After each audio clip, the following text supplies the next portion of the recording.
Oui, bonjour frères et sœurs. Je vais vous parler aujourd'hui dans deux versets, Philippiens 4, 6 et Isaïe 59, de la prière de supplication et d'action de grâce. Oshete libete kete libere shete. Donc je vous lis Philippiens 4, 6. Ne vous inquiétez de rien, mais en toute chose, faites connaître vos besoins à Dieu par des prières de supplication avec action de grâce. Non, la main de l'Éternel n'est pas trop courte pour sauver, ni son oreille trop dure pour entendre. Isaïe 59, 1. Oui, cette prière de supplication, c'est une prière que nous devons faire. Oui, ça veut dire nous devons proclamer ce que nous voulons voir dans nos vies et plus voir, et remercier le Seigneur pour ce que nous voulons voir. Et même des fois, nous devons remercier le Seigneur, car nous connaissons qui est ce Seigneur et le remercier quand il a fait quelque chose pour nous, parce que nous avons demandé. Mais aussi, nous pouvons le remercier parce que nous savons qu'il va agir, qu'il va le faire, parce que Dieu attend.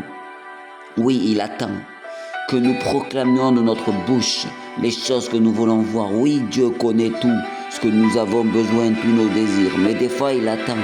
Parce que nous avons le libre arbitre, donc des fois il attend que nous lui donnions la chose, que nous lui demandions la chose par une voix audible, une voix qui sort. Il sort pour qu'aussi nous prenions position pour les esprits méchants, les esprits mauvais, tous les esprits, toutes les dominations, toutes les principautés. Nous leur disons non, ça c'est fini, non, ça c'est fini. Dieu va entendre, mais Dieu connaît déjà, mais il entend, il veut entendre. Mais aussi, il faut que le monde spirituel entende ce que nous avons à déclarer, ce que nous avons à dire. Et il dira dans Isaïe 59 que sa main, oui, sa main n'est pas trop courte pour nous sauver. Quand nous aurons proclamé, il entendra de son oreille. Et sa main ne sera pas trop courte pour agir. Il aura attendu que nous prenions position par une voix audible. Et là, ces choses se mettront en place, ce que nous voulons voir. Mais aussi, quand nous nous rendons grâce, même avant qu'il ait agi, nous lui disons merci pour avoir agi. Par exemple, nous attendons que notre enfant est malade. Nous lui rendons merci qu'il soit déjà guéri. C'est ça, comme l'a fait Josué. Josué, quand il est revenu avec Caleb,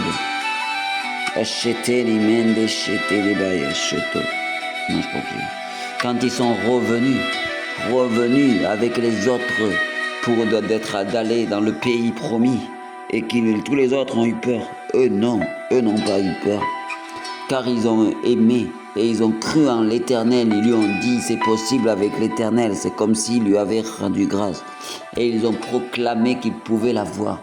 Et vous avez vu Josué. Plus tard, des années plus tard, 40 ans je crois, ou un peu plus, il avait proclamé 40 ans avant qu'il allait avoir ce pays. Et comme il a proclamé de sa bouche devant l'Éternel, l'Éternel a agi avec lui pour se lever. Donc frères et sœurs, quand nous proclamons quelque chose et que nous nous levons ensuite pour aller le faire en l'ayant proclamé que ça a été possible, la main de l'Éternel n'est pas trop courte pour agir et son oreille trop dure pour entendre. Donc je prie que vous soyez compatissants et que vous fassiez cette prière pour l'année 2026. Je prie que cette prière de supplication où vous demandez ce que vous voulez voir pour cette année dans vos familles, dans vos maisons, dans vos vies, dans votre travail, en disant merci Seigneur, tu l'as déjà accompli. Et aussi, quand il y a des combats dans vos familles, vous dites, je ne veux plus voir ce combat dans ma famille, dans mon travail, dans mes finances. Donc voilà, et Dieu entend et nous dit merci pour avoir agi, même avant qu'il ait agi. Et là, Dieu entend vos prières que vous faites. Vous les faites à voix haute, avec un cœur qui est vrai, qui est amour, car si vous faites ces prières avec foi et avec amour, qui sont les deux principaux moteurs de la prière et qui font que les prières s'exaucent, c'est l'amour et la foi, surtout la foi. S'il n'y a pas de foi, on n'est rien. Donc maintenant, je vais prier pour chaque personne dans ce live. Nous allons faire cette prière ensemble. Une prière pour demander à Dieu ce que nous voulons voir cette année 2026 dans nos vies. Et rendre grâce à Dieu qu'il exauce ce que nous demandons. Je prie maintenant que pour l'année 2026, il n'y ait plus de maladie dans ma famille. Il n'y ait plus de division dans ma famille, dans mon travail.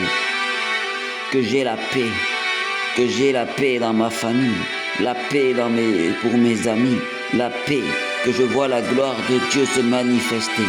Oui, je te rends grâce pour toutes ces choses que tu vas exaucer dans ma vie. Je vois aussi mes finances augmenter cette année. Je vois aussi mes finances augmenter cette année. Je te rends grâce, ô Seigneur Jésus, que tu exauces toutes ces choses. Même avant que je ne parle, tu connaissais mes besoins et tu les exauces. Mais moi, je veux te les exprimer. Et je te dis, béni soit ton nom. Béni soit le nom du Très-Haut. Je prie maintenant que toutes les paroles de vie, les paroles pour ma famille, que la vie règne dans ma famille, mais que le désespoir, que la lassitude, que la peur ne règne pas dans ma famille.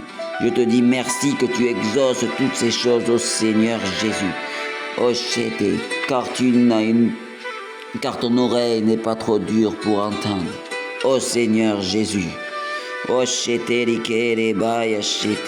Maintenant je prie pour tous ceux qui espèrent dans la guérison de leur cancer, qui espèrent dans la guérison de l'autisme de leur enfant. Je prie qu'ils soient guéris maintenant, qu'ils voient la main de Dieu. Et dites-lui merci qu'il a exaucé déjà cette chose. Je vois aussi une personne qui a un problème de sang, une anémie. Seigneur, et guéris-la maintenant, Je vois aussi une personne qui fait des petits boulots et qui cherche toujours le boulot de ses rêves, le boulot qu'il espère depuis des années. Il fait des demandes un peu partout. Mais je prie que cette année, ça soit l'année de ton exaucement.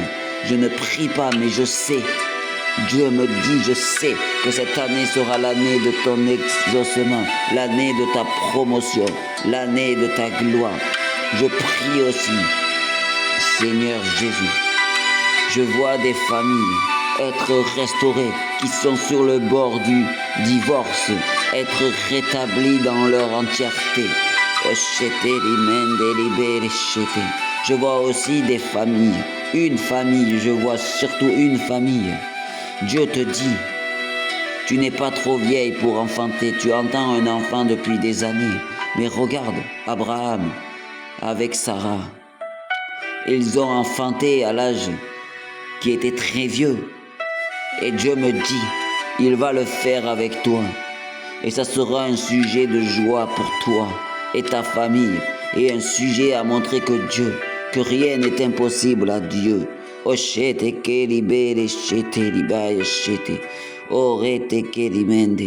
Ne vous inquiétez de rien, mais faites des supplications en tout temps, en toute parole, et rendez grâce à Dieu.